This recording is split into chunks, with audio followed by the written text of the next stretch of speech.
Guys मैंने कल last time कराया था एडिशन ऑफ वेक्टर्स। ये कौन सा लेक्चर है by the way? Lecture sir 4th batch 1 class 11 lecture 4th। मैंने लास्ट टाइम कराया था addition of vectors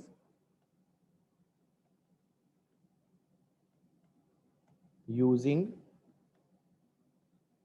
component method. कराया था?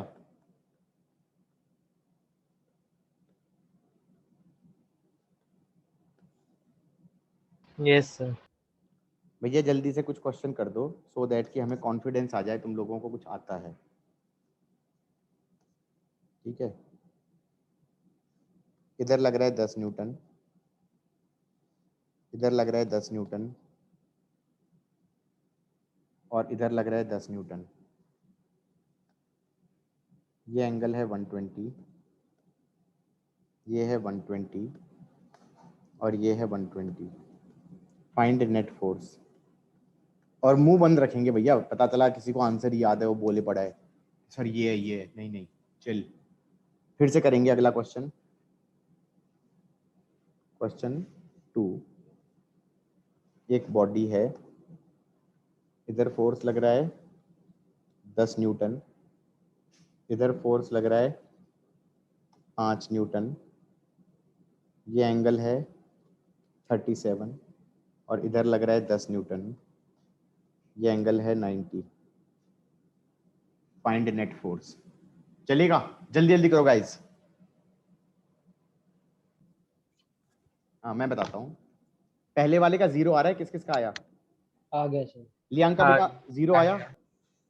Yes sir.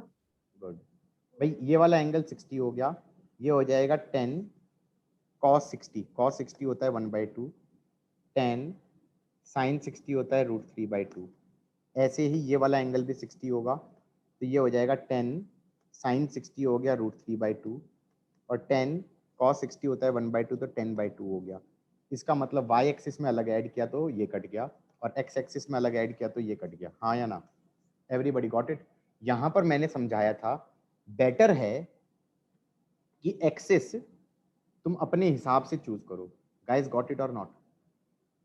एक्सिस ये होनी चाहिए x और y एक्सिस। इसके अंदर अब मुझे सिर्फ एक को रिजॉल्व करना पड़ेगा। 10 cos 37, 10 cos 37 हो जाएगा 8, 10 sin 37 ये हो जाएगा 6। इसका मतलब हमारा x एक्सिस में कितना हो जाएगा? x एक्सिस में हो जाएगा 10 और 6 तो इधर हो गया 4 और इधर हो जाएगा 5 और 8 13। बोलो हाँ। रिजल्टेंट हो जाएगा 13 का स्क्वायर प्लस 4 का स्क्वायर का अंडर द रूट। एंगल हो जाएगा थीटा बीटा। tan थीटा हो जाएगा, tan थीटा हो जाएगा 4/13 और tan बीटा हो जाएगा 13/4। 13/4। किस किस को चमका गाइस? बोलो हाँ। यस। गुड। अब ये मैंने एडिशन करना सिखा दिया यूजिंग कंपोनेंट मेथड। अब मैं कुछ नई चीज सिखा रहा हूं। We are going to talk about force. What is a force? नया टॉपिक स्टार्ट हो रहा है। What is a force? तुम नोटिस करना, जितने आसान चीज को डिफाइन करने की कोशिश कर रहे हैं उतना ज्यादा मुश्किल है। समझे? नहीं समझे? इस फोर्स की डेफिनेशन पे तो बहुत फनी चीज हुई थी। मैंने आईआईटी क्लियर करके आईआईटी गया, आईआईटी से पढ़ के वापस आ गया, कॉर्पोरेट में काम किया। जब पढ़ाने बैठा तो जब मैं पहली क्लास लेने जा रहा था तो मुझे फोर्स की डेफिनेशन देखनी पड़ी थी क्लास में घुसने से पहले। मैंने कहा यार बच्चे पूछेंगे what is a force, I don't know what is force. करना आता है, I don't know what is. Anybody tell me what is force? Anybody can you define force? Push है और क्लास? पुल। हाँ बोलो। पुश और पुल। ये किसने बोला? किसने बोला? बोल तो दो। अभ्युदय तो नहीं था या कोई और था? नहीं सर। कौन नहीं। था? मैं आकर्ष? देव था, देव था। सही बोला तुमने, लेकिन पॉइंट इज कि मेरे को डेफिनेशन देखनी पड़ी थी, क्योंकि बिल्कुल बेसिक चीज तो तुम मान के चलते हो यार, ये तो होता ही है। तो फोर्स की डेफिनेशन है अ पुश और अ पुल। कोई खास यूजफुल डेफिनेशन नहीं है, but it is defined as a push or a पुल। फिर मैंने इसमें अपना क्वांटिफायर लगा दिया, by something on something else. ये मैंने अपना जोड़ा है, ये डेफिनेशन में नहीं है। मैंने कहा यार पुश और अ पुल से तो मेरे को बिल्कुल ही समझ में नहीं आ रहा, by something on something else. हाँ भाई, इसका मतलब क्या हुआ? By something on something else, can I say I am trying to talk about the fact a body can not exert force on itself, a force on the body will be exerted by something else. बोलो हाँ। ये बात समझ में आई या नहीं आई? There are always two bodies involve in the process of force. Newton's third law से स्टार्ट करते हैं। किससे बात करते हैं? Newton's third law. थर्ड। अभी तुम्हें लगेगा सर तो पागल हो गए, I will go in the उल्टा, बिल्कुल उल्टा चलूंगा। न्यूटन्स थर्ड लॉ पहले कराऊंगा, फिर सेकंड कराऊंगा, फिर फर्स्ट कराऊंगा। और बोलो, Newton's third law. Newton's third law कहता है for every action there is equal and opposite reaction. Is this complete? For every action there is equal and opposite reaction. इसका मतलब समझ में आया? Yes sir. क्या क्या मतलब समझ में आया? सर से फॉर एग्जांपल अगर हम एक से हम चल रहे हैं, तो अगर हम आगे की तरफ चलते हैं तो उतनी तरफ से पीछे की उल्टी डायरेक्शन में फ्रिक्शन लगती है हमारे ऊपर। ये किसने एग्जांपल दिया? देव ने दिया क्या? फिर से नहीं सर, रेनव। रेनव ने दिया। देखो, सबसे डिफिकल्ट फोर्स है एक्सप्लेन करना फ्रिक्शन, और जो तुमने एग्जांपल दिया ना सबसे टफ दिया। इस वैसे थर्ड लॉ का मतलब ये है for every action there is equal and opposite reaction. पहली चीज तो ये इनकम्प्लीट है, पहली चीज तो ये इनकम्प्लीट है। इसको कंप्लीट ऐसे कहते हैं, for every action by A on B there is equal and opposite reaction by B on A. मतलब action and reaction are always on two different bodies. बोलो हाँ। एक्शन रिएक्शन हमेशा दो डिफरेंट बॉडीज पे होता है, एक पे नहीं होता। कहने का मतलब है, मान लो कोई ये बॉडी ए है और ये बॉडी बी है। मान लो बी ने ए पे ऐसे फोर्स लगाया 10 न्यूटन, तो ये फोर्स क्या हो गई? Force on A by B. इसका मतलब है there will be equal and opposite force on B by A. This will be force on B by A. हाँ या ना? अगर इसको एक्शन बोलेंगे तो इसको रिएक्शन बोलेंगे। और ये कैसा हो गया? ये हो गया पुल वाला। बोलो हाँ। किस किस को समझ में आया कि नहीं आया? सर आपने शायद उल्टा लिखा है।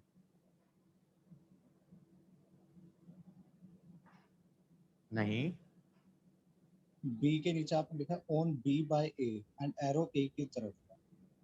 हाँ तो बी के ऊपर फोर्स इतना लगाया किसने? ए ने। सही तो लिखा है। इक्वल एंड अपोजिट का मतलब क्या है? Equal in magnitude, opposite in direction.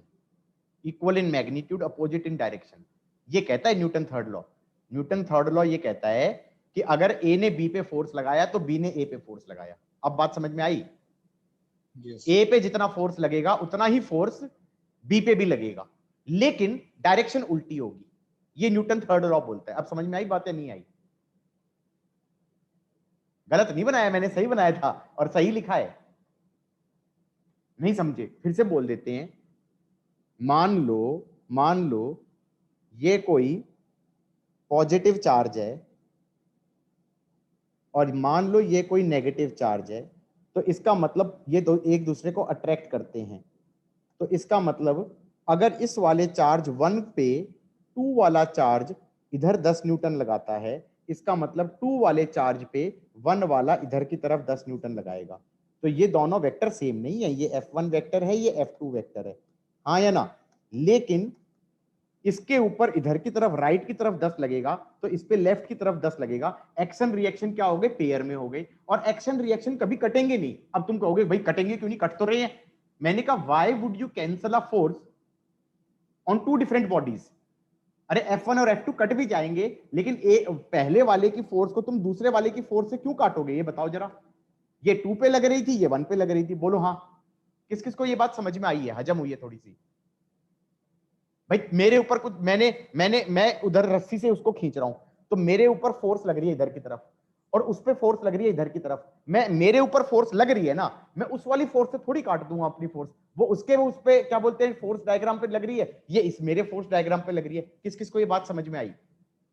तुम ए पे लगने वाली फोर्स बी पे लगने वाली फोर्स से थोड़ी काट दोगे, बोलो हाँ। किस किस को बात हजम हो रही है, समझ आ गया। Yes sir. पक्का। बस यहां पर न्यूटन थर्ड लॉ सिर्फ सिंपल बात बोल रहा है, ये सिर्फ इतना बोल रहा है कि अगर ये C है और ये D है, और C के ऊपर इधर फोर्स लगाया D ने, तो इसका मतलब D पे इधर फोर्स लगाएगा C। अब बात समझ में आई। और एक्शन रिएक्शन हमेशा हमेशा डिफरेंट बॉडीज पे काम करेंगे। ये बात समझ में आ रही है, नहीं आ रही है। एंड क्योंकि वो डिफरेंट बॉडीज पे काम कर रहे हैं, you will not cancel them, बोलो हाँ। यस। किस किस को बात हजम हुई। और अब ये शायद पुश और पुल वाला कहानी भी समझ में आ गई कि या तो पुश कर रहे होंगे एक दूसरे की तरफ, away away from each other, और या वो पुल कर रहे होंगे, बोलो हाँ। Yes sir. और यूनिट क्या हो गई, न्यूटन। यहां Yes. तक की बात समझ में आई या नहीं आई, पक्का। आ गई sir. Yes, sir. Good, very good. अब मैं न्यूटन थर्ड लॉ के बाद सेकंड और फर्स्ट लॉ अभी नहीं करा रहा। अब मैं कुछ कॉमन फोर्सेस के बारे में बात करना चाहूंगा। क्या बात करना चाहूंगा, some common forces. First common force is weight. First common force is weight. Common forces. First common force is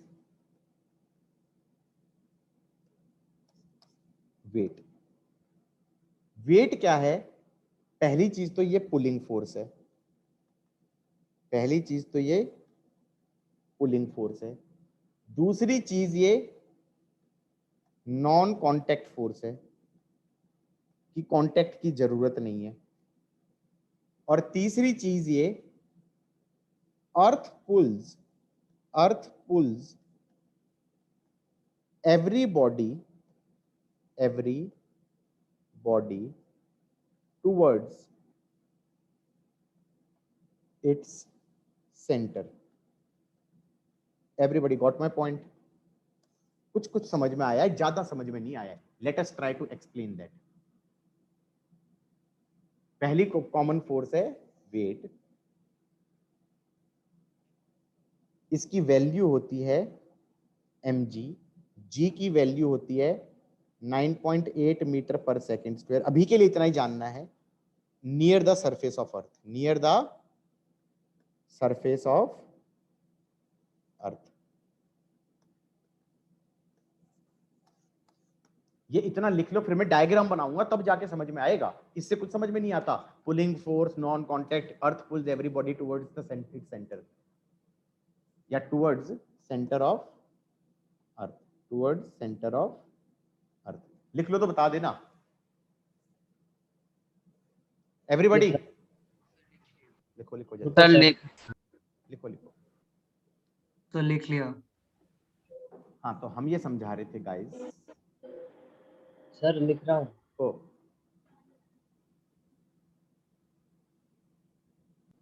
okay, हम ये कह रहे थे, स्क्रॉल करो इसे, ये क्या हो रहा है।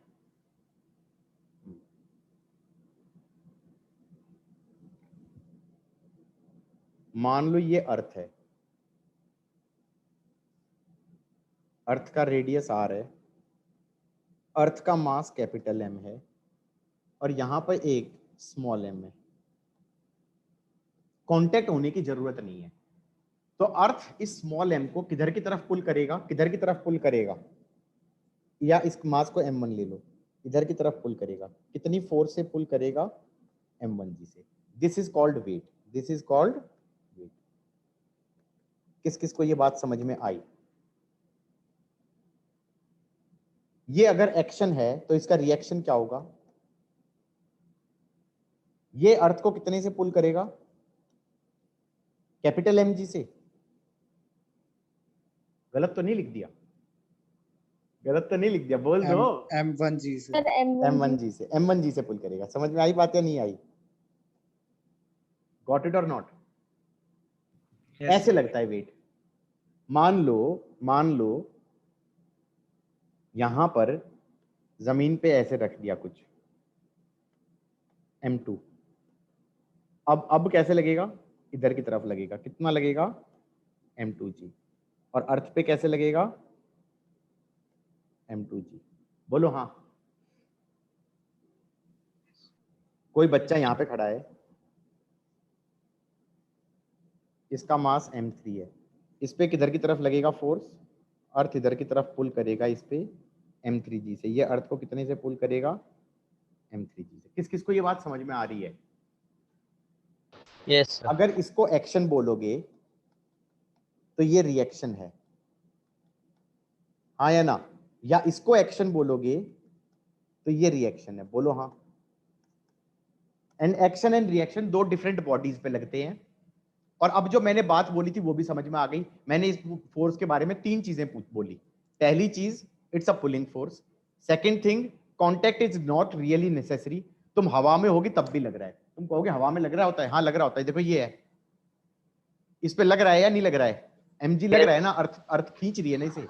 Yes sir. Getting my point? तो अर्थ से कांटेक्ट में तो नहीं है, लेकिन तब भी लगा कि नहीं लगा? बात समझ में आई या नहीं आई? Yes sir.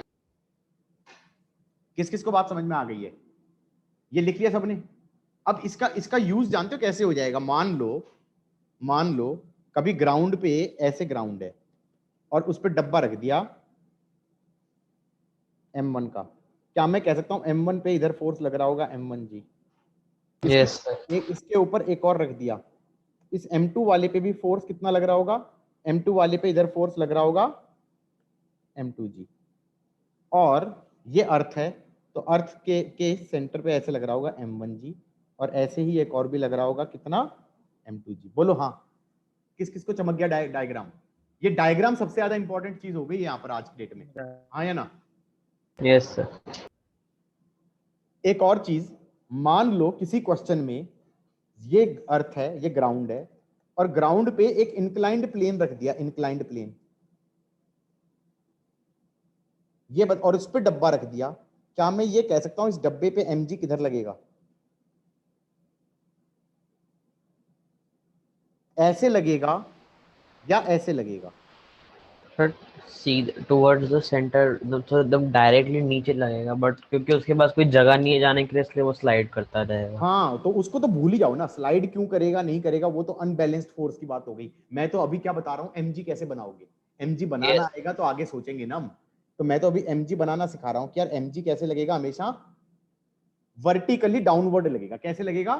Vertically vertically downward. Downward लगेगा। क्यों? क्योंकि अगर देखा जाए तो यहां वाले के लिए, यहां पर कोई बच्चा होता तो उसके लिए ये डायग्राम ये हॉरिजॉन्टल होता और ये वर्टिकल होता। बोलो हाँ।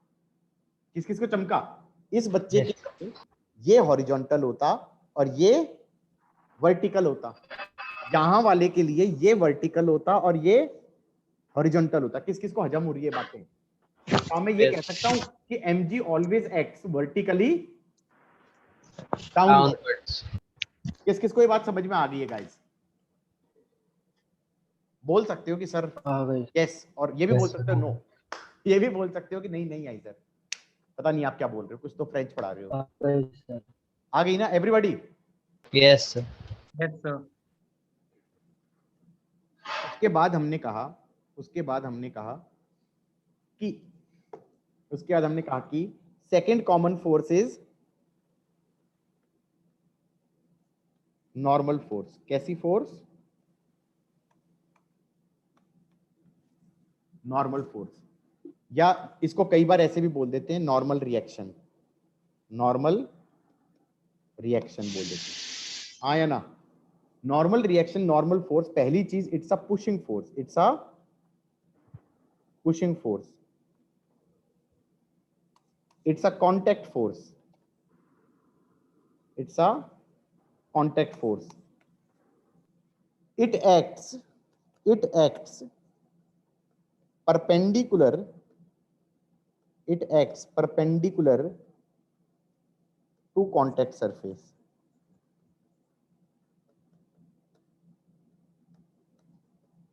it acts perpendicular to contact surface। अब यहां पे स्टोरी बना रहा हूं मैं, यहां पे स्टोरी बना रहा हूं, ध्यान से समझना।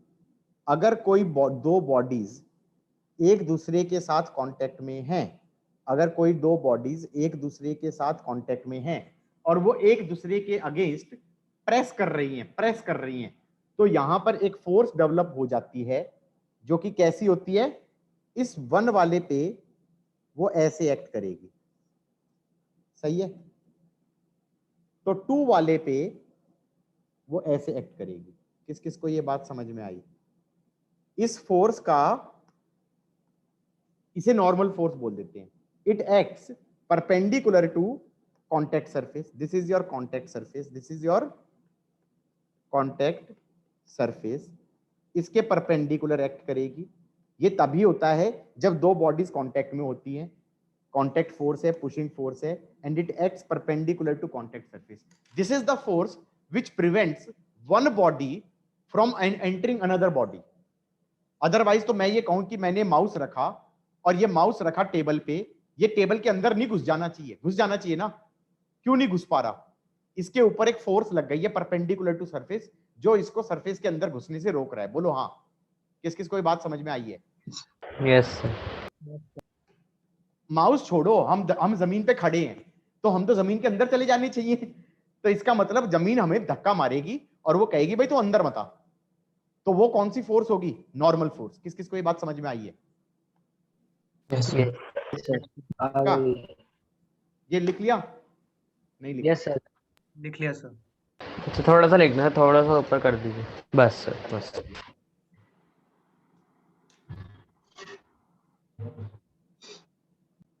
Yes sir. ओके, मैं ये क्या कह रहा था, मैं ये कह रहा था सपोज करो ये अर्थ है और इस पे कोई डब्बा रख दिया, अर्थ इसको खींच रही है, ये अर्थ में घुसना चाह रहा है, इसलिए इसके ऊपर एक नॉर्मल फोर्स लगेगा। बोलो हाँ, कैसे लगेगा? Perpendicular to surface, contact surface पे के perpendicular. This is force on M due to earth. बोलो हाँ, किस किस को समझ में आया? ये एक्शन है, अगर तो रिएक्शन क्या होगा? ये अर्थ को धक्का मारेगा नहीं मारेगा? This is force on earth due to M. बोलो हाँ, किस किस को ये समझ में आया है? Yes sir. Yes sir. अब मान लो इंक्लाइंड प्लेन होता तो उस पे जो डब्बा रखा था मैंने, ये डब्बे के ऊपर मैं कहूं तो नॉर्मल फोर्स कैसे लगेगा ये बता दो? ऐसे लगेगा ना? थीटा डिग्रीज पे इंक्लाइंड है? थीटा डिग्रीज पे इंक्लाइंड लगेगा। हाँ, थीटा डिग्रीज के ऊपर इंक्लाइंड लगेगा ना, मतलब इस इंक्लिनेशन के परपेंडिकुलर लगेगा। परपेंडिकुलर। Yes sir. ठीक है, और mg कैसे लगेगा? mg नीचे लगेगा। डाउनवर्ड्स। अब समझ में आई बात या नहीं आई? मैं जो ये बता रहा हूं ना, ये इतनी बेसिक चीज है। और मैं तुम्हें एक सच्चाई बताऊं, मेरे पास कई बार क्रैश कोर्स के लिए बच्चे आ जाते हैं 12th के एंड में, 2 साल तो पढ़े सीबीएसई वाले से, और फिर एंड में आके कहते हैं सर कुछ करा दो, हमारा ना 1 महीने 2 महीने में पेपर है। उनको नॉर्मल फोर्स बनानी नहीं आती है, उनको नॉर्मल फोर्स बनानी नहीं आती है, अब उनको चाहिए कंपटीशन। मैंने तो हाथ खड़े कर लिए, मैंने कहा देख ऐसा है, तेरा कुछ नहीं हो सकता, तेरा कुछ भी नहीं हो सकता। You don't know how to draw normal force. That is the first thing, almost the first thing that I teach in class 11th. बोलो हाँ। यस।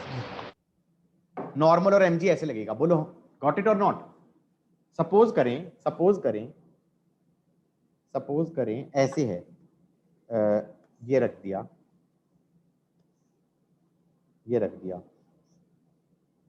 ये m1 है, ये m2 है। m1 के ऊपर क्या क्या फोर्सेस लग रही हैं ये बता दो। m1 पे एक नीचे तो लग रहा है m1g, बोलो हाँ। और Yes. नॉर्मल 1 ऐसे लग रहा होगा, Yes, sir. गॉट इट और नॉट? Yes. अब sir. m2 के ऊपर देखें तो m2 के ऊपर अगर मैं देखूं तो नीचे लग रहा होगा m2g और नॉर्मल 1 लगेगा इस सरफेस पे, लगेगा नहीं लगेगा, धक्का मारते हुए नीचे Yes, की तरफ। sir. और इसका मतलब नॉर्मल 2 जमीन से भी लगेगा ऊपर की तरफ धक्का मारते हुए। Yes, sir. ये m1 का बनाया था मैंने, ये m2 का बनाया था। और अर्थ का अगर मैं देखूं, अर्थ के सरफेस का देखूं तो अर्थ के सरफेस के ऊपर n2 लग रहा होगा, सिर्फ n2 लग रहा होगा, हाँ या ना? Yes, sir. और अगर मैं अर्थ का सेंटर का बनाऊं मैं, या अर्थ को एज ए देखूं कि भाई अर्थ है पूरा, तो यहां पे क्या लग रहा होगा? m1g और m2g। बोलो हाँ, किस किस को चमका है? ज्यादा से ज्यादा ये भी कह सकते हो कि नॉर्मल 2 भी तो इसके अर्थ पे ही है। किस किस को ये समझ में आया? बेटा अजीब सा लग रहा है, पहली बार बना रहे हैं, अजीब सा लग रहा है, नहीं लग रहा है? हाँ ना में जवाब दे सकते हो। Yes, sir. Yes. लग रहा है ना? हाँ, मैं तो कह ही रहा हूँ कि थोड़ा सा टफ तो लगेगा ही। यहां तक का लिख लो तो बता देना, यहां तक का लिख लो तो क्या कर देना? सर लिख लिया। एवरीबॉडी रुको sir. लिखो आराम से लिखो, कोई जल्दबाजी नहीं है। सर सर एक बार M2 का वापस समझा दो, उसमें कौन से फोर्स लग रहे हैं?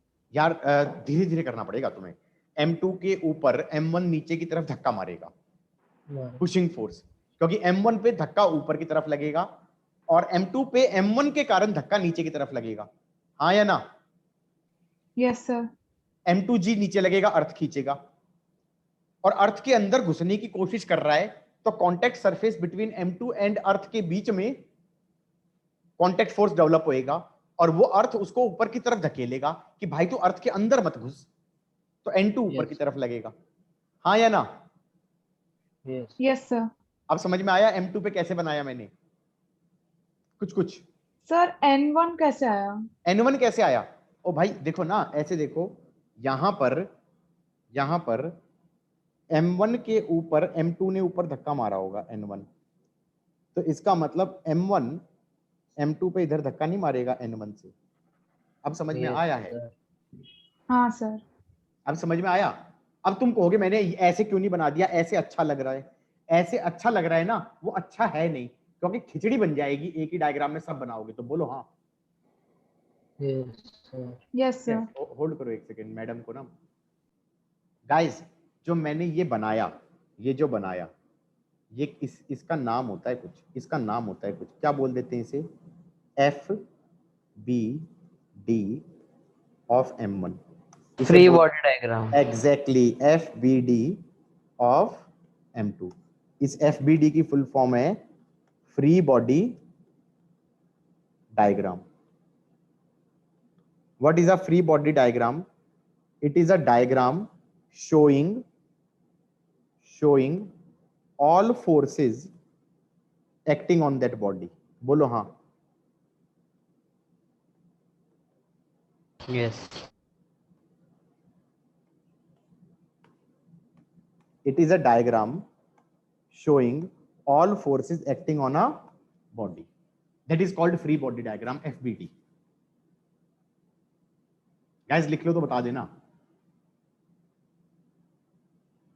लिख लिया सर। रुक जाओ यार, मैंने तो मच्छली मार दिया। ठीक, मैंने तो ऐसे ही हाथ चलाया था, हाथ धो के आना पड़ेगा। लिख लिया सबने गाइस? लिख लिया sir. Yes sir.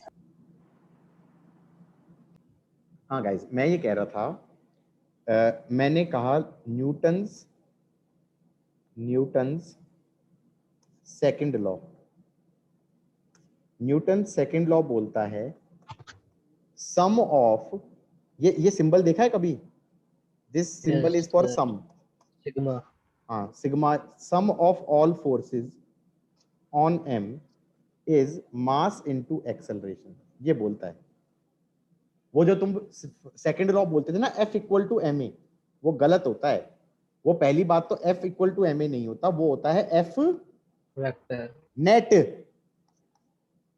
Net force on mass m, net force vector sum, net force on mass M is mass into acceleration, is equal to mass into acceleration. अब बात समझ में आई? F equal to m a नहीं होता, वो सारे forces जो उस बॉडी पे लग रही हैं उन सब का vector sum equal to mass into acceleration of body, ये होता है न्यूटन लॉ। अब समझ में आया एवरीबॉडी? Yes, sir. इसको मैं बाद में और समझाऊंगा जब मैं न्यूटन लॉज वाला चैप्टर कराऊंगा।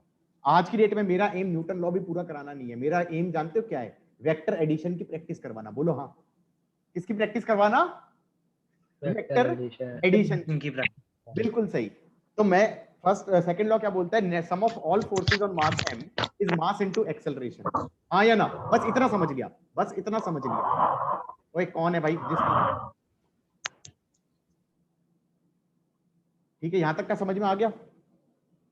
गाइस लिख लिया? Yes sir. यस अब न्यूटन्स फर्स्ट लॉ क्या बोलता है? न्यूटन्स फर्स्ट लॉ क्या बोलता है? Newton's first law, Newton's first law बोलता है it is a special case of second law. वो कहता है if acceleration is zero then sum of all forces on body is zero. That's it. बोलो हाँ, यही तो बोलेगा। Yes, sir. अब तुम ये बता दो मैंने गलत पढ़ा है क्या? मुझे पहले सेकंड बोलना चाहिए था, फिर फर्स्ट लॉ बोलना चाहिए था। Newton first law, Newton second law, Newton third law, यार उल्टा पढ़ाना चाहिए। सबसे पहले तो फ्री बॉडी डायग्राम बनाओगे, फ्री बॉडी डायग्राम तो थर्ड लॉ से बनेगा, हाँ या ना? उसके बाद F equal to m a बताओगे, वो सेकंड लॉ से आएगा। और फर्स्ट लॉ में क्या कह रहे हो? Sum of all forces is zero, अगर एक्सेलरेशन नहीं है तो। Yes, sir. या एक्सेलरेशन नहीं है, that is same as saying acceleration नहीं है, that is same as saying Zero sum of all forces is also zero. Is also zero. इस सिचुएशन को कहते हैं बैलेंस्ड फोर्सेस हैं। कैसी फोर्सेस हैं? Balanced. बैलेंस्ड फोर्सेस हैं। अब कोई ये कह सकता है हाउ डू यू रियलाइज कि एक्सेलरेशन जीरो है? एक्सेलरेशन जीरो का मतलब है, या तो एक्सेलरेशन जीरो का मतलब है, एक्सेलरेशन की डेफिनेशन क्या होती थी? Rate of change of velocity. बोलो हाँ। Yes, नहीं sir. याद तो बता देता हूं, एक्सेलरेशन की डेफिनेशन होती थी rate of change of velocity. किसी को याद है? Yes, ninth sir. क्लास में पढ़ी थी। याद है. तो एक्सेलरेशन जीरो का मतलब क्या है? चेंज ऑफ वेलोसिटी जीरो है। चेंज ऑफ वेलोसिटी जीरो का मतलब क्या है? Change of velocity, Constant velocity होगी. as velocity before. कांस्टेंट है और अगर वेलोसिटी जीरो है तो Zero. ऑलवेज जीरो रहे, हाँ या ना? क्योंकि कांस्टेंट का मतलब तो जीरो भी हो सकता है। Yes, sir. इसका मतलब तुम पहचानोगे कि कब एक्सेलरेशन जीरो है। अगर ये माउस यहाँ पर रखा हुआ है और सदा के लिए रखा रहे तो मैं कह सकता हूं कि इसके ऊपर नेट फोर्स कितनी है? जीरो। Zero. बोलो हाँ या ना? और अगर ये माउस चल रहा है और कांस्टेंट वेलोसिटी से चलता रहे तो भी मैं क्या कहूंगा? Zero. Net for zero. Zero है। ये बच्चों को समझ में नहीं आता। मतलब अगर मेरी गाड़ी कांस्टेंट वेलोसिटी से चल रही है, एक्सेलरेशन नहीं है, तो उस पर नेट फोर्स क्या है? Zero. जीरो। किस किस को ये बात समझ में आई है? आ गई सर। इस सिचुएशन का नाम पता है क्या होता है? इस सिचुएशन का नाम होता है, एक टेक्निकल नेम भी है, किसी को पता है? इनर्शिया। ओए नहीं, this situation is called equilibrium. Equilibrium. Equilibrium का मतलब है कि वेलोसिटी हो जाए कांस्टेंट, या फिर कह सकते हो एक्सेलरेशन हो जाए 0, 0 या फिर तुम कह सकते हो that is same as saying net force is 0 बोलो हाँ। अब ये वाले क्वेश्चन जो हैं इक्विलिब्रियम वाले क्वेश्चन, उनके अंदर हमें टेक्निकली क्या करना है, टेक्निकली बता दो क्या करना है। हमें सारी फोर्सेस को बैलेंस करके जीरो करना है, बोलो हाँ। सारी Yes. फोर्सेस को बैलेंस करके जीरो करना है, यही तो करना है, और क्या करना है इक्विलिब्रियम वाले क्वेश्चंस में। तो there are steps to solve Newton's first law questions. Let us talk about steps to solve.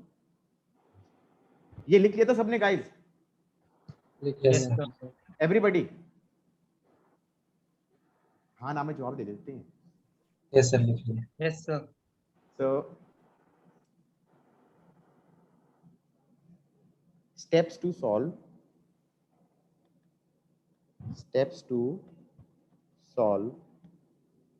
equilibrium problems. Steps to solve equilibrium problems. पहला step draw free body diagram of each body separately. क्या बोलोगे?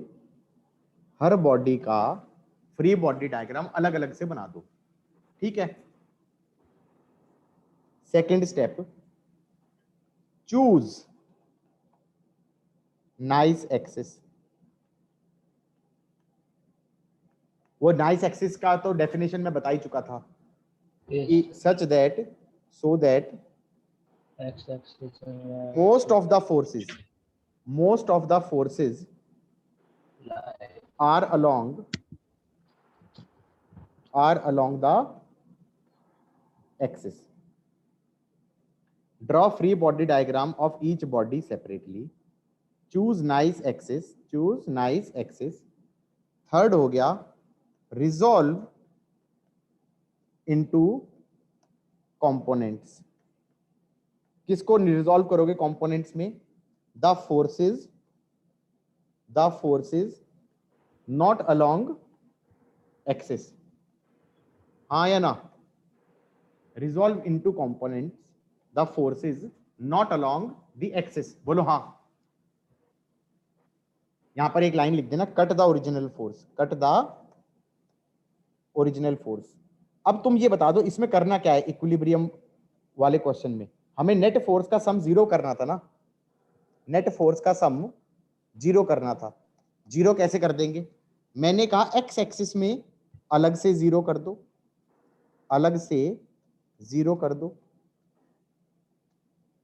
और Y axis में अलग से zero कर दो। कहने का मतलब क्या है? एक्स में अलग से जीरो करने का मतलब क्या है कि सम of all components towards left, sum of all components towards left should be equal to sum of all components towards right. बोलो हाँ। x component जीरो हो गए, किस किस को चमका? Yes, sir. और y में अलग से जीरो करने का मतलब क्या है? sum of all components towards up should be sum of all components towards down, बोलो हाँ। Yes sir. किस किस को ये चमकाएगा गाइस? कुछ समझ में आया? Yes, कुछ sir. समझ में आ गया? सर चलो गुड। फोर्थ स्टेप एक बार बताना फिर से। अभी मैं अप्लाई करूंगा तो अच्छे से समझ में आ जाएगा ना यार। अब मैं अप्लाई करूंगा तो अच्छे से समझ में आ जाएगा, ठीक है कि नहीं है? How is that? अप्लाई करूं? अरे लिख लेना, पहले पूरा लिख चुके हो, स्क्रॉल करना पड़ेगा। लिख लिया सर। अब जैसे सपोज करो, थोड़ा सा जूम कर देते हैं, अच्छा लगे। हाँ, मैंने कहा सपोज क्वेश्चन है, ये जमीन है, यहाँ पर 5 किलो का बॉडी है, 5 किलो की बॉडी है, और जी की वैल्यू दे दी 10 मीटर पर सेकेंड स्क्वायर, 9.8 की जगह 10 बोल दिया। अब जरा पहले तो इस क्वेश्चन को देख के ये बता दो, क्वेश्चन में बोला है find all forces on body. पहले तो ये बताओ, ये बॉडी रेस्ट पे है? हाँ रेस्ट पे है। क्या ये बॉडी परमानेंटली रेस्ट पे है? हाँ परमानेंटली रेस्ट पे है।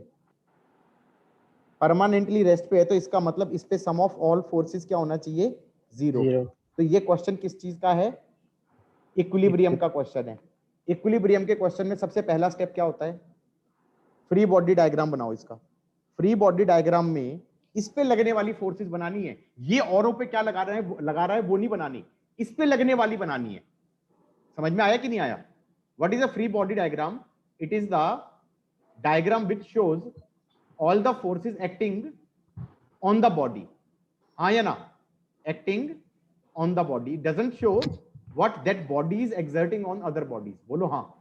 किस किस को ये बात समझ में आई है? Yes sir. तो सपोज करो, अरे ये पूरा इधर उधर क्यों भाग रहा है इतना? अब सही है, ठीक है। तो हमने कहा इस पे एक तो लग रहा है mg अर्थ के सेंटर की तरफ 5g। बोलो हाँ। एक लग रहा है नॉर्मल। और कोई फोर्स लग रही है क्या? नहीं। No sir. मैंने कहा फ्री बॉडी डायग्राम हो गया। अगला स्टेप क्या था? अगला स्टेप बताओ। एक्सिस। मैंने Yes, कहा एक्सिस भी हो गई। अगला स्टेप क्या था? रिजॉल्व। मैंने कहा Yes, sir. ऑलरेडी रिजॉल्व है भाई, ये क्वेश्चन आसान है, ऑलरेडी रिजॉल्व है। हाँ या ना? अगला स्टेप क्या था? एक्स में तो क्या कह देंगे? 0 इक्वल टू 0। और वाई में क्या कह दूंगा? ऊपर की तरफ जो लग रहा है दैट शुड बी नीचे की तरफ। तो नॉर्मल इज mg। नॉर्मल की वैल्यू कितनी हो गई? 5 इंटू 10। नॉर्मल की वैल्यू होगी 50 50 न्यूटन। न्यूटन। बोलो हाँ। Yes sir. किस किस को चमका गाइस? आ गया सर समझ में। अब समझ में आया मैं क्या बोलना चाह रहा था? किस किस को आया है guys? This is the simplest question I can teach. इससे आसान हो नहीं सकता। आ गया सर समझ में। लिख लो तो बता देना। लिख लिया सर। लिख लिया सर।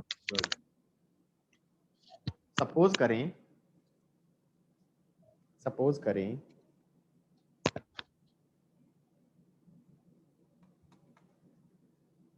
एक और क्वेश्चन करते हैं। एक डब्बा लिया, एक और डब्बा लिया, हैप्पी। इसका मास ले लिया m1, इसका मास ले लिया m2।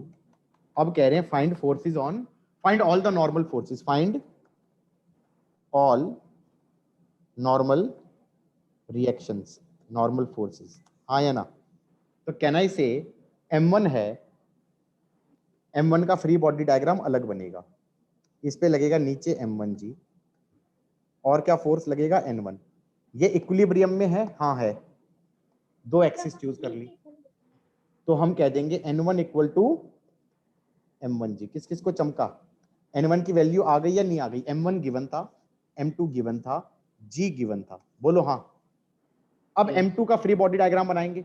m2 का फ्री बॉडी डायग्राम बनाएंगे तो उस पे एक तो लगेगा नीचे की तरफ n1,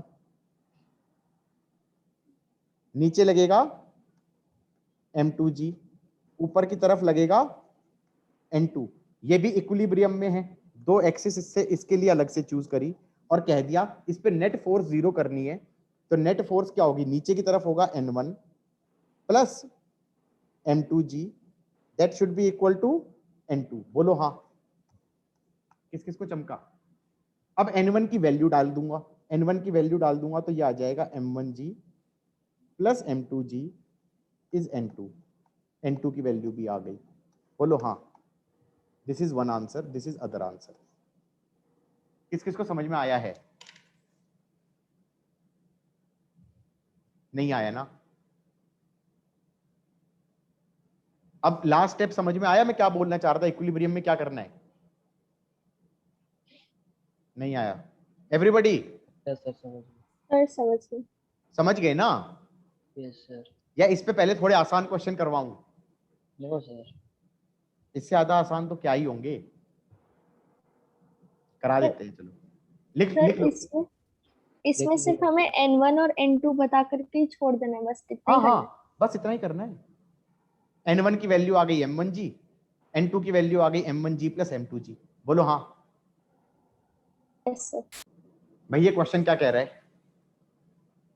find a and b, find a and b if sum of vectors is 0। सही है, कुछ भी नहीं था।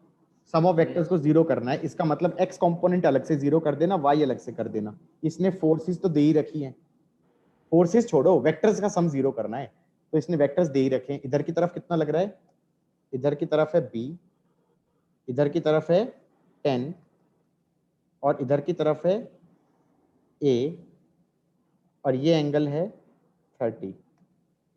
तो मैंने कहा रिजॉल्व कर दो इसे रिजॉल्व कर देंगे तो इसको काट दो, उसकी जगह इधर आ गया a cos 30 होता है √3/2 और इधर आ जाएगा a sin 30 होता है 1/2। अब x एक्सिस में अलग से जीरो कर दें, जीरो करने की बात कर रहा है, x में जीरो करने का मतलब क्या हो जाएगा, a/2 should be equal to b, sum towards left should be sum towards right. Right y axis में जीरो करने का मतलब क्या है, a √3/2 शुड बी 10, बोलो हाँ, sum towards up should be sum towards down. Second वाली इक्वेशन से a की वैल्यू आ गई, 20/√3 और उससे फिर हमने b की वैल्यू निकाल ली, b की वैल्यू कितनी आ गई 10/√3, बोलो हाँ। यस अब इससे ज्यादा आसान क्वेश्चन तो हो ही नहीं सकता। किस किस को चमका, आ गया सर पक्का यस सर। लिख लो तो बता देना एवरीबॉडी। आ गया सर समझ यस सर। सबने लिख लिया क्या, इतनी जल्दी लिख लिया, फाइटर बच्चे हैं। सर लिख लिया। रिनव डर वर तो नहीं लग रहा है, क्या सर? डर तो नहीं लग रहा है, टफ तो नहीं लग रहा है नहीं सर। यार, टफ तो मैं पढ़ाता ही नहीं। क्यों ऋषभ, सही कह रहा हूं, हम Yes, टफ पढ़ाते हैं, मैं टफ पढ़ाता हूं। नहीं सर, नहीं टफ पड़ा। और नहीं तो क्या, मैं तो बिल्कुल बच्चों वाला लेवल कराता हूँ। क्या कराता हूँ, बच्चों हाँ प्रैक्टिकली सीबीएसई लग रहा है मुझे तो ये।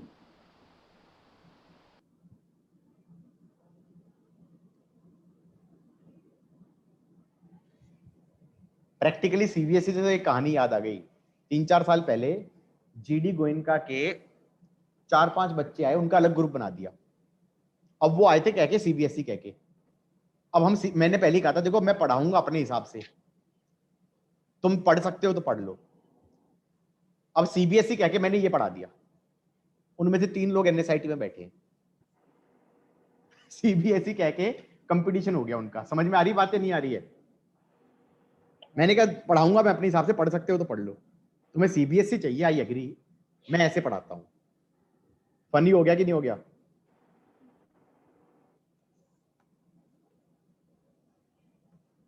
क्या करना है भाई, sum of 3 vectors is 0, find A and theta. इधर 5 है, इधर 5 है 60 पे और इधर ए है थीटा पे। सम 0 करने की बात कर रहा है। मैंने कहा भैया जो एंगल पे है ना उनको कर दो रिजॉल्व। तो इधर हो गया ए कॉस थीटा, इधर हो गया ए साइन थीटा, बोलो हाँ। इधर हो गया 5 cos 60 दैट इज 5/2 और इधर हो गया 5 sin 60 दैट इज √3/2। और देखो ये काटना बहुत जरूरी है, ये काटोगे नहीं तो कंफ्यूजन हो जाएगा बाद में, हाँ या ना? यस सर क्योंकि इन 3 काले वाले वेक्टर्स को ऐड करना इज लाइक कंपोनेंट्स को ऐड करना, हाँ या ना? अब Yes. एक्स एक्सिस में इक्वेशन क्या बनेगी, एक्स एक्सिस में 0 बोलने की बात कर रहा है तो मैं कहूंगा sum towards left that is a cos theta should be equal to right की तरफ 5 + 5/2, बोलो हाँ। y में 0 करने की बात कर रहा है तो ऊपर की तरफ हो गया 5 √3/2 should be equal to a sin theta. अब यहां पर तुम्हें धोखा क्या देगा पहले ही बता दो, मैथमेटिक्स क्या धोखा देगा,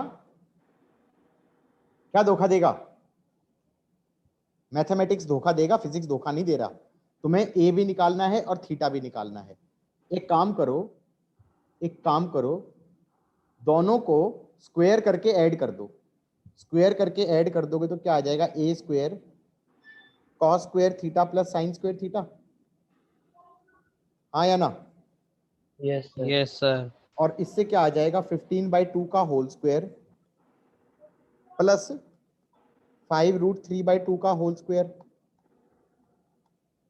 cos square plus sine square हो जाता है 1। तो ए कितना आ जाएगा? ए आ जाएगा under the root of this whole कूड़ा करगट, 15/2 का स्क्वायर प्लस 5√3/2 का स्क्वायर। बोलो हाँ। बच्चे गए डर। कौन कौन डर गया भाई? क्या कर दिया सर ने? सही तो किया यार। थीटा कैसे एलिमिनेट करोगे? ऐसे ही तो करोगे, दोनों को स्क्वायर करके ऐड कर दो। चमका कि नहीं चमका? Yes sir. अब यहाँ पर Yes, sir. यहाँ पर अगर किसी को समझ में नहीं आया तो उसकी फिजिक्स में प्रॉब्लम है या मैथ की प्रॉब्लम है? मैथ की प्रॉब्लम है, हाँ या ना? उसको एलिमिनेट करना नहीं आ रहा। अच्छा 15 को लिख दूं 5 × 3, तो 5 पूरे से बाहर आ जाएगा, 2 सारे से बाहर आ जाएगा, अंदर क्या बचेगा? 3 का स्क्वायर प्लस 3। बोलो हाँ। Yes, sir. 9 + 3 कितना होता है? 12, हाँ या ना? 4 5 12, 5√3 आ गया। 5/3 आंसर। डन। अकेला ए निकालना था या थीटा भी निकालना था? क्वेश्चन पढ़ोगे? थीटा भी निकालना। दोनों निकालने। यार एक काम करो, दोनों इक्वेशंस को डिवाइड कर दो, या तो वैल्यू डाल दें एक, या तो एक ही वैल्यू डाल दें इसके अंदर या इसके अंदर, या मैंने कहा दोनों को डिवाइड कर दो। डिवाइड कर दोगे तो क्या बनेगा? tan theta is 5√3/2 divided by 15/2। कितना बन रहा है ये? 1/√3। 1/√3. अरे थीटा अच्छा, 30 डिग्री आ गया सर। अच्छा एंगल आ गया इस केस में, तो थीटा हाँ, 30 डिग्री आ गया। अच्छा एंगल आ गया, खुश हो गए बच्चे?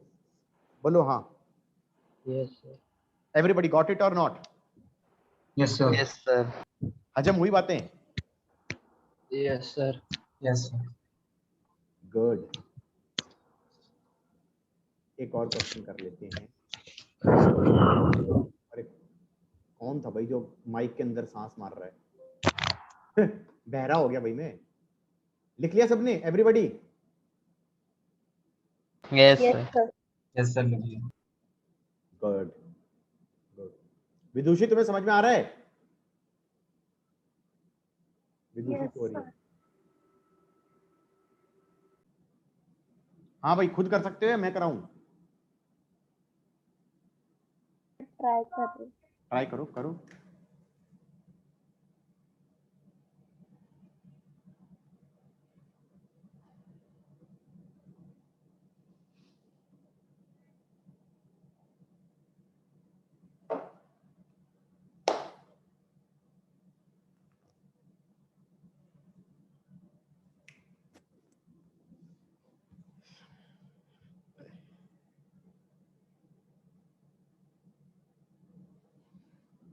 यार इतना बुरा भी नहीं है ऑनलाइन पढ़ना।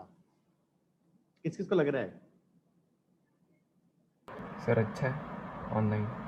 हाँ, कैमरा वैमरा ऑन होना चाहिए, टीचर की शक्ल दिखनी चाहिए, feels good.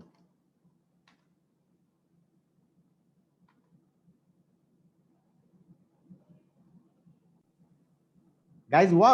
Anybody? Yes sir. 10 आ रहा होगा? Yes sir. Yes, sir, F1 और 10 F2 हाँ 10 10 और 10 आ रहा होगा भाई। ऐसे किया F1. ऐसे किया। इधर लग रहा है F1, एक्सिस ये चूज कर लो ना।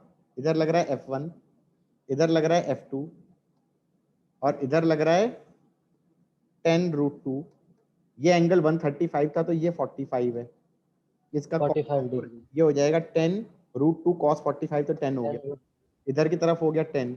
अब x एक्सिस में बैलेंस करेंगे तो हम कहेंगे F1 शुड बी 10, और y एक्सिस में बैलेंस करेंगे तो कहेंगे F2 शुड बी 10, हाँ या ना? और फिर हम कहेंगे वाह, गॉट इट? क्या Yes, टफ sir. था? Yes sir. बच्चे खुश हो गए और सब? क्वेश्चंस दे दो. और दे दे। देखो ऐसा है, सिंपल क्वेश्चन का अंत हो गया, ठीक है? अब आ जाओ थोड़े टफ पे। टफ वाले ही कह रहे हो. हाँ टफ वाली कराएंगे यार, आसान से मतलब मूड खराब हो जाता है करा के। अब मान लो क्वेश्चन है, मेरे पास इंक्लाइंड प्लेन है, मेरे पास इंक्लाइंड प्लेन है, एंगल थीटा है, और कैसा इंक्लाइंड प्लेन है? स्मूथ, क्योंकि फ्रिक्शन मैंने सिखाया नहीं तो स्मूथ ही रखना पड़ेगा। बोलो हाँ। जब मैंने फ्रिक्शन सिखाया ही नहीं, Yes. कैसा इंक्लाइन प्लेन रखूंगा? स्मूथ ही रखूंगा। उस पे डब्बा रख दिया मास m का। पहले तो ये बताओ, ऐसे रख दूंगा तो नीचे गिरेगा ना? किस किस को समझ में आ रहा है ये नीचे फिसल जाएगा? तो ये तो फिर अगर ये फिसलेगा तो एक्सेलरेशन हो गया। मैंने एक्सेलरेशन सिखाया नहीं है, नहीं सिखाया ना, मैंने तो इक्विलिब्रियम सिखाया है। तो मैंने कहा क्वेश्चन ये बनाता हूं जो इक्विलिब्रियम से रिलेटेड हो। मैंने कहा कितनी फोर्स लगाऊं, ऐसे कितनी फोर्स लगाऊं कि ये इक्विलिब्रियम में हो जाए। Find F required to keep it at rest. किस किस को ये बात हजम हुई? Find F required to keep it at rest. बोलो हाँ। Yes, sir. Yes, sir. Yes, sir. Also find normal force. Also find normal force. Everybody got it or not? Yes, sir. So कैसे स्टार्ट करेंगे guys? ये तो हो गया question. पहले तो क्वेश्चन लिख लो, फिर मैं सोल्यूशन अलग से करूंगा। तो क्वेश्चन लिखने दो एकदम। लिखो आराम से लिखो। Also find normal force. Normal would also be unknown ना? What is unknown? F is unknown and normal is unknown. And what is known? Known के टर्म्स में निकालना पड़ता है ना answer. Known would be m, g and theta. इनके terms में निकालोगे आंसर। बोलो हाँ। Yes. लिख लिया। ठीक है, यहां तक का लिख लो तो आगे बढ़ते हैं। So first step would be sir एक बार ऊपर करना था। ओके मैंने कहा था भैया, लिख लिया कि नहीं लिख लिया? हो गया सर। ओके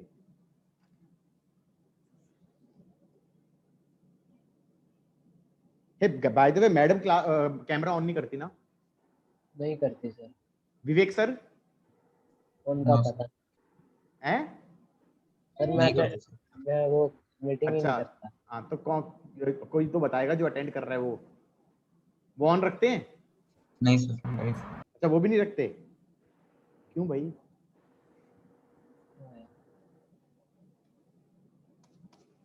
मुझे मजा आता है कैमरा ऑन रख के। सर कोई स्टूडेंट भी नहीं करता ऑन। नहीं, स्टूडेंट का तो मैं चाहता भी नहीं ऑन हो भाई। यहाँ पर स्क्रीन के ऊपर अगर 2-3 लोगों की शक्ल दिखेगी तो मैं लिखूंगा कहाँ पर? बोलो हाँ। समझे कि नहीं समझे? लिखने के लिए जगह भी तो होनी चाहिए।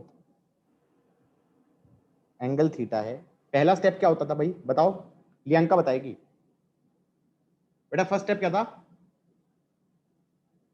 सॉरी है सर फ्री डायग्राम बनाना है, फ्री बॉडी डायग्राम। बिल्कुल ठीक है भाई, फ्री बॉडी डायग्राम बनाएंगे इस बॉडी का।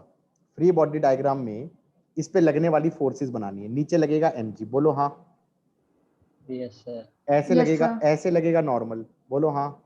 Yes sir. और मैंने लगाया था f ऐसे। बोलो हाँ। किस किस को ये बात हजम हो गई? ये हो गया मेरा free body diagram. Got it? Yes, sir. अब नेक्स्ट स्टेप क्या था ये बताएगी श्रेया बताएगी। Sir, choose nice axis. चलो बेटा, what should be my axis?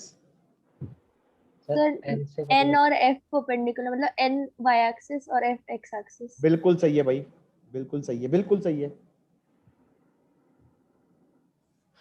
अब क्या नाम है बच्ची का? विदुषी बताएगी। अगला स्टेप क्या था? सॉरी है विदुषी, अगला स्टेप क्या है भाई? वो ढूंढ रही है पन्ना पलट के। What was the next step? Vidushi are you there?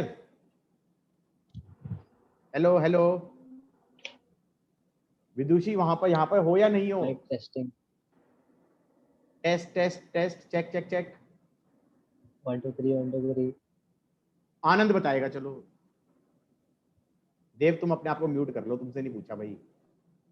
आनंद बताएगा। आनंद वेयर आर यू? सर वही हाँ बताओ नेक्स्ट स्टेप क्या था?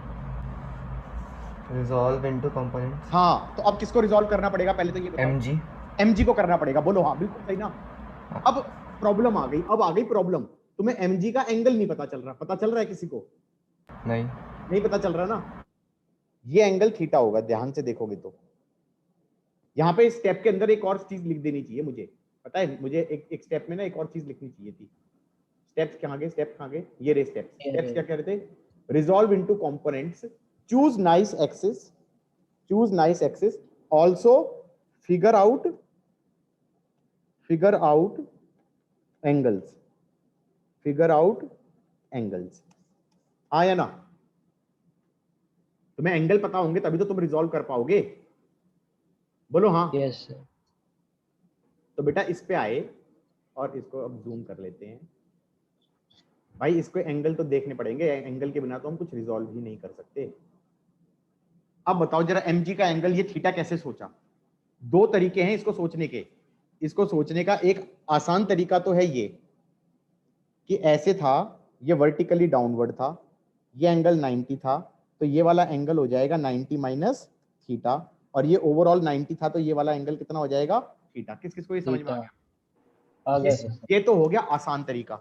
लेकिन प्रॉब्लम क्या है, ये आसान तरीका इस क्वेश्चन में आसान है और क्वेश्चनों में मुश्किल हो जाएगा। तो यहां पर मैं एक कमेंट बोलना चाहूंगा, ये इंपॉर्टेंट है, ध्यान रखना। छोटी छोटी ट्रिक्स हैं जो मैं सिखा रहा हूं।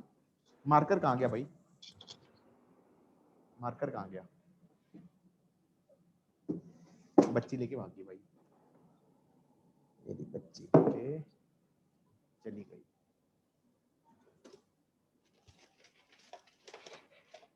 रुको मैं जरा मार्कर लेके आता हूं।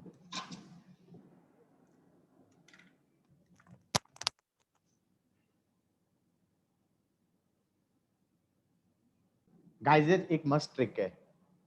दो म्यूचुअली परपेंडिकुलर लाइन ले ली मैंने, टू म्यूचुअली परपेंडिकुलर लाइन ले ली, सही है। एक हॉरिजॉन्टल है, एक वर्टिकल है, एक हॉरिजॉन्टल है, एक वर्टिकल है, चलेगा। अब अगर मैं इस पूरे को परपेंडिकुलर रखते हुए, मेरा कैमरे को बड़ा कर दो, कैमरे को बड़ा कर दो और ध्यान से देखो, कर दिया। ऐसे है, इसको मैं एंगल थीटा से घुमा दूं, तो क्या मैं कह सकता हूं, एक तुमने हॉरिजॉन्टल से थीटा बना रही है, तो दूसरे वाली वर्टिकल से थीटा बना रही है। किस किस को ये चमका? Yes sir. ऐसे है, ऐसे है। और अगर मैं इसको 90 डिग्री पे है, एक को अगर घुमा दूं, तो one line makes angle theta with horizontal, then a line perpendicular to that makes theta with vertical. किस किस को ये चमका? Yes sir. इसको ऐसे सोचो। अब इसको दोबारा देखते हैं, इसको थोड़ा जूम आउट करा। ओके, एक नई ट्रिक बता रहा हूं, ये मैं हर क्वेश्चन में अप्लाई करूंगा ऑलमोस्ट। क्या क्या ट्रिक है? There are two mutually perpendicular lines मान लो, तो अगर मैंने एक को हॉरिजॉन्टल से थीटा घुमा दिया ऐसे, क्या मैं ये कह सकता हूं दूसरे वाली वर्टिकल से कितना घूम जाएगी? थीटा। ऐसे। किस किस को ये चमका? आ गया। Yes sir. Yes sir. ये मस्त ट्रिक है, बताए इसका मतलब ट्रिक क्या है? इसको L1 बोल दो, इसको L2 बोल दो, और अब एक स्टेटमेंट लिखो, if line L1 makes angle theta with horizontal, then line L2 which is perpendicular to L1 makes theta with vertical. Guys, got it or not? आ गया सर समझ में। So if line L1 makes angle theta with horizontal, then a line L2 perpendicular to line L1 makes angle theta with vertical. हाँ या ना? So क्या मैं diagram बना लिया पूरा अच्छे से? बना दिया सर, Yes, लिखना sir. रह रहा है, एक बार रुक जाओ। बनाओ बनाओ बनाओ।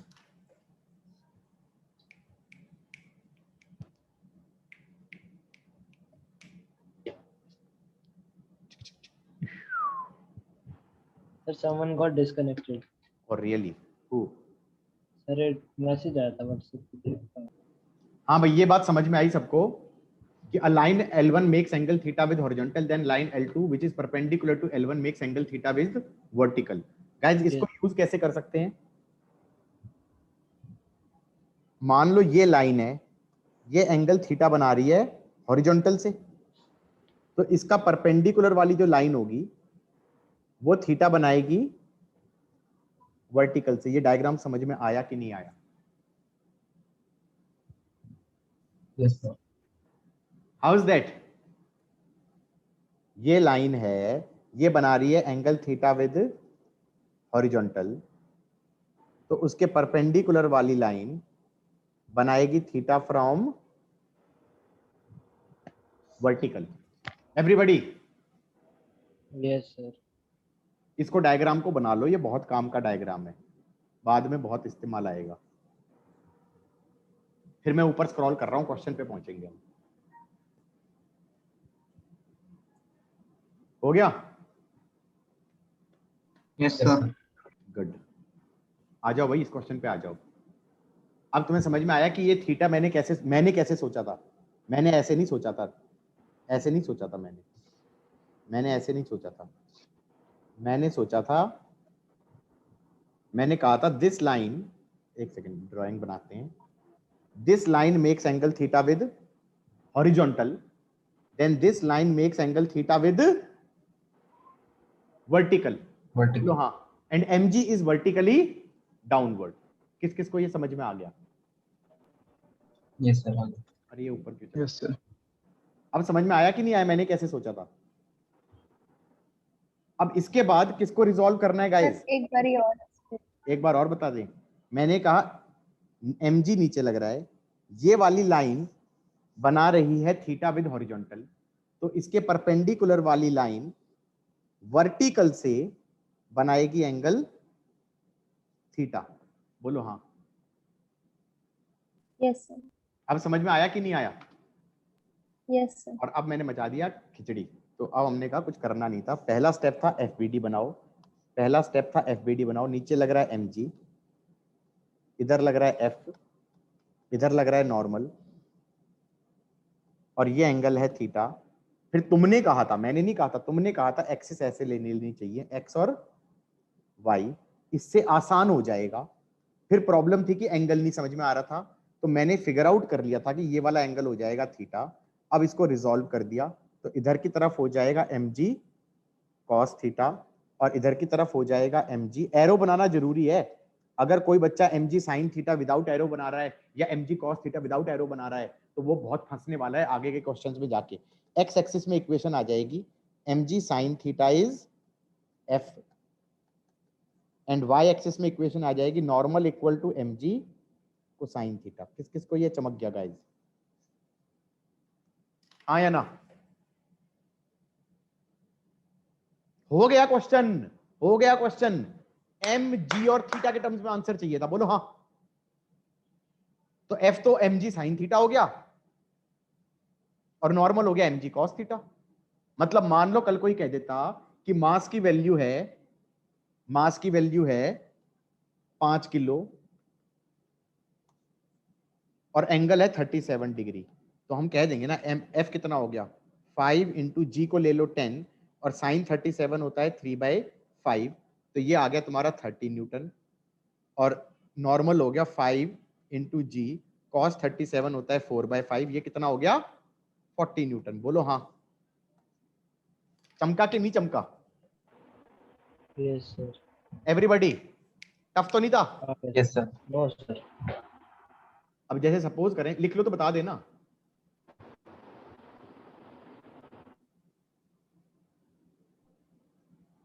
लिख लिया था या नहीं लिखा? Excuse me sir. हाँ बेटा। लिख लिया sir. सर अचानक से मेरी स्क्रीन ब्लैकआउट हो गई है। दोबारा शेयर करते हैं। अब आई? नहीं आई? नहीं सर। अबे तुम्हारा भी नेट खराब है, चेंज कराओ भाई।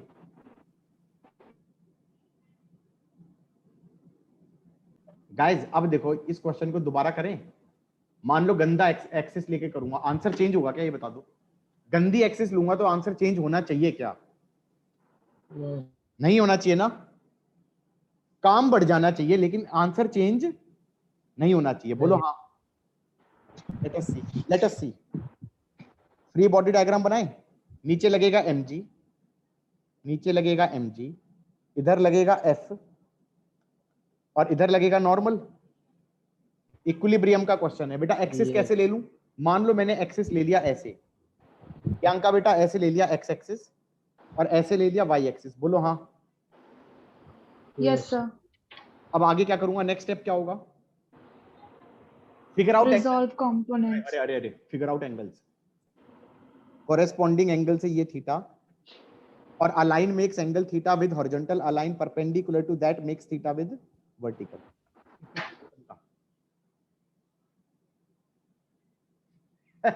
इतनी जल्दी लगाया मैंने, इतनी जल्दी लगाया, बच्चों का बाउंसर ही चला गया। लग रहा है ऐसा? A line makes angle theta with horizontal a line perpendicular to that makes theta with vertical. अब सही है Yes, sir. बेटा? गॉट इट और नॉट? Yes sir. अब रिजॉल्व कर दूं? नहीं समझ में आया तो पूछ लेना।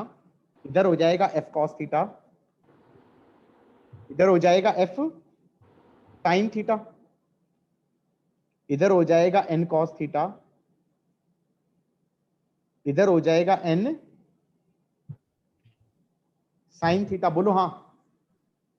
किस किस को चमका guys? Yes yes sir. Sir.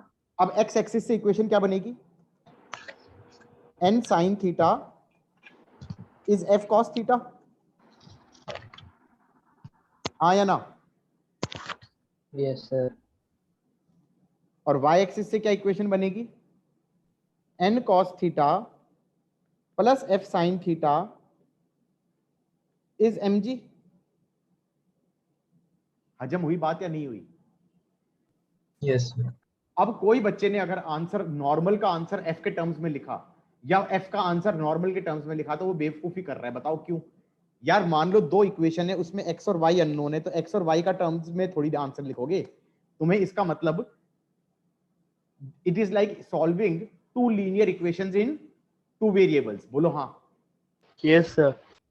तो क्या मैं ये कह सकता हूं, मान लो मुझे f निकालना है तो मुझे नॉर्मल को एलिमिनेट करना पड़ेगा। नॉर्मल को एलिमिनेट कैसे करूंगा? इस वाले से नॉर्मल लेके यहां पे डाल दूं। क्या लिखूंगा? क्या लिखूंगा यहां पर? अब जो अगर कोई अटक रहा है तो वो कहां पे अटक रहा है? वो फिजिक्स में अटक रहा है या मैथ में अटक रहा है? अगेन Match में. Problem is with Math. Maths then, हाँ या ना? नॉर्मल की वैल्यू लिख दो f cos theta upon sin theta, f cos theta upon sin theta. ये तो मैंने लिखा है नॉर्मल की वैल्यू, इनटू में cos theta plus f sin theta is equal to mg। बोलो हाँ। ये समझ में नहीं आया तो पूछ लो कि क्या किया सर आपने। समझ में नहीं आया सर. हाँ लग गई। देखो कोई तो बोला। कौन बोला? सर ऋषभ. ऋषभ बोला। ओ भाई, पहले वाली इक्वेशन से गया, नॉर्मल को f के टर्म्स में लिखा। कितना लिखूंगा बता दो? f cos बाय sin, हाँ या ना? पहली इक्वेशन से n को क्या बोल सकता हूं? f cos थीटा अपॉन में sin थीटा। Yes sir. और उसको उठा के मैं सेकंड वाली इक्वेशन में डाल दूंगा तो क्या होगा? यही तो किया है मैंने, उठा के सेकंड इक्वेशन में डाला है। क्या डाला है? n की जगह डाल दिया f cos theta by sin theta, into में cos theta plus f sin theta is mg। बोलो हाँ। Yes sir. अब समझ में आया कि नहीं आया? Yes sir. अब इसको सिंप्लीफाई करके क्या निकालना है इस इक्वेशन से? एक ही अननोन है f अननोन है, हाँ या ना? यस f को कैसे निकालूं? f को कॉमन ले लूं? f को कॉमन ले लूं या ना ले लूं? Yes sir. f को कॉमन लूंगा तो क्या आएगा? एलसीएम भी लेना पड़ेगा। cos square theta plus sin square theta upon sin theta equal to mg। यार cos square plus sin square 1 होता है, तो f आ गया mg sin थीटा। पहले भी यही आया था ना answer? Yes sir. Answer change थोड़ी होना चाहिए था। ये बात अलग है, काम बढ़ गया बहुत सारा, हाँ या ना? बहुत बार अच्छी एक्सिस दिखती नहीं है, तो जो होंगी उसके हिसाब से ही काम करना पड़ता है। बोलो हाँ। यस। तो तुम्हें करना Yes, तो sir. आना चाहिए ना। कल तुम ये कहो कि हमसे तो ये सॉल्व ही नहीं होगा, तो वो बेवकूफी है। एवरीबॉडी गॉट इट और नॉट? अब f की वैल्यू आ गई, अब f की वैल्यू आ गई, इसको यूज करके मुझे क्या निकालना है? नॉर्मल। तो पहली इक्वेशन में जाओ और पहली इक्वेशन को लिखो, तो क्या लिखोगे? n sin theta is f cos theta. f को क्या लिख दूं? mg sin theta into cos theta. बोलो हाँ। sin थीटा दोनों तरफ से कट जाएगा, नॉर्मल कितना आ गया? mg cos theta. ऋषभ अब समझ में आया नहीं आया? Yes sir. क्या समझ में आया? ये समझ में आया? This is fun.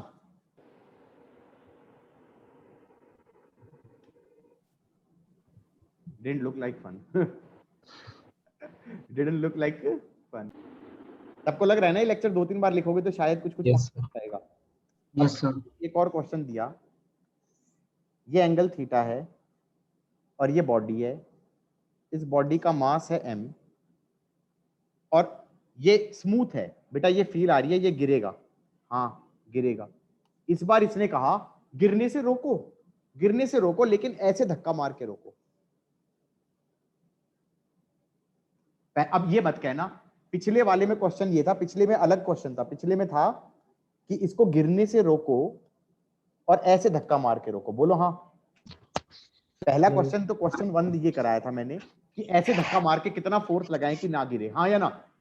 तो अलग फोर्स लगाना पड़ेगा और ऐसे लगाऊंगा तो अलग लगाना पड़ेगा ना। किस किस को ये समझ में आया है? Yes sir. आगे सर। अब पहला स्टेप क्या होगा? पहले तो डायग्राम बना लो, पहले तो डायग्राम बना लो। और ये एक और बड़ी प्रॉब्लम है, तुम 11th के बच्चों को 9th 10th में कभी वेरिएबल्स के टर्म्स में काम करने की आदत नहीं है। बोलो हाँ। तुम्हें वैल्यूज के साथ खेलने की आदत है ना? Yes sir. तुम्हारी आदत है 30 डिग्री 20 डिग्री और मास 2 किलो 5 किलो। तुम्हें आदत ही नहीं है कि m और थीटा लेके चालू हो गए। बेटा याद रखना, फिजिक्स के अंदर 90% ऑफ द क्वेश्चंस मैं किससे करवाऊंगा? वेरिएबल्स लेके करवाऊंगा। बोलो हाँ। वैल्यूज लेके नहीं करवाऊंगा। गॉट इट और नॉट? Yes sir. तो कैसे करें गाइस? क्वेश्चन स्टार्ट करें। क्वेश्चन लिख लिया सबने? यस सर, लिख लिया। Good good good. Control C, नीचे करते हैं, स्क्रॉल करते हैं। देखो घंटा 1.5 घंटे के बाद ना हालत होने लगती है खराब। 2 घंटे के आसपास तो बैठने की आदत ही नहीं है यार इतना। हाँ भाई, पहला स्टेप क्या है? पहला स्टेप क्या है? Draw free body diagram. नीचे लगेगा mg और इधर लगेगा नॉर्मल। बोलो हाँ। और फिर ये फ्री बॉडी डायग्राम है। मैंने कहा रुक जाओ यार, इसमें बेटर होगा मैं स्टेप 0 भी लगा दूं। स्टेप 0 क्या था? Join tails of all vectors mark that origin. नीचे लग रहा है mg, इधर लग रहा है नॉर्मल और इधर लग रहा है f। बोलो हाँ। सही है? Yes sir. एक्सिस क्या चूज कर लूं? Yes sir. एक्सिस चूज कर लूं ये और ये, वाला और ये हमारा थीटा हो गया, तो ये वाला एंगल थीटा होगा। अब यहाँ पर कितना इंपॉर्टेंट हो गया वो step. A line makes angle theta with horizontal, a line perpendicular to that makes theta with what? Vertical. Got it or not? लियांक का बात समझ में आई है बेटा? Shreya? Yes sir. Yes sir. आसान चल रहा है ना? Yes sir. हाँ हाँ बिल्कुल बिल्कुल आसान ही है। इधर हो गया n cos थीटा, इधर हो गया n sin थीटा। बोलो हाँ। अब x एक्सिस में क्या होगा? x एक्सिस में हो जाएगा n sin theta is f। Got it? और y एक्सिस में क्या हो जाएगा? n cos theta is mg। अरे क्या दिक्कत क्या है? सही तो लिखा है। Yes sir. अब ये बता दो किसके टर्म्स में आंसर निकालना है? किसके टर्म्स में आंसर निकालना है? n को f के टर्म्स में नहीं निकालना है और f को n के टर्म्स में नहीं निकालना है। मुझे f और n को m g और थीटा के टर्म्स में निकालना है। आई थिंक सेकंड इक्वेशन से नॉर्मल तो आ ही गया। नॉर्मल आ गया mg बाय cos थीटा। बोलो हाँ। Yes sir. This is one answer. Normal force भी निकल गया और यहां पर f की वैल्यू कितनी आ गई?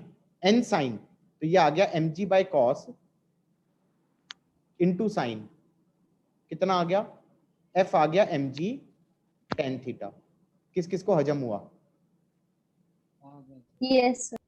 आगे सर। ठीक है गाइस, गॉट इट। अब तुम ये बता दो, ये जो क्वेश्चन मैंने कराए, ये ट्राइंगल लॉ और पैरेललोग्राम लॉ से हो सकते हैं क्या?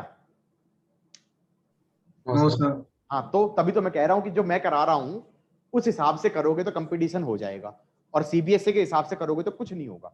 गॉट इट और नॉट?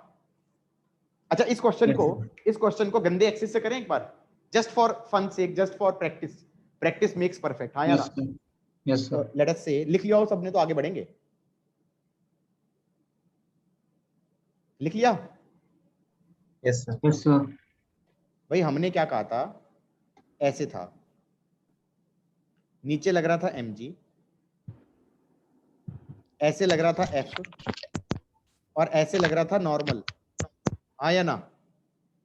Yes sir. ये एंगल था थीटा, और ये कह रहा था ये रेस्ट पे है, ये रेस्ट पे है, इसका मतलब परमानेंटली रेस्ट पे है तो एक्सेलरेशन 0 है, that means sum of all forces 0 है। इसका मतलब ये इक्विलिब्रियम का क्वेश्चन है, इसका मतलब मुझे बेसिकली वेक्टर एडिशन 0 करना है, वेक्टर एडिशन 0 करना है। हाँ या ना?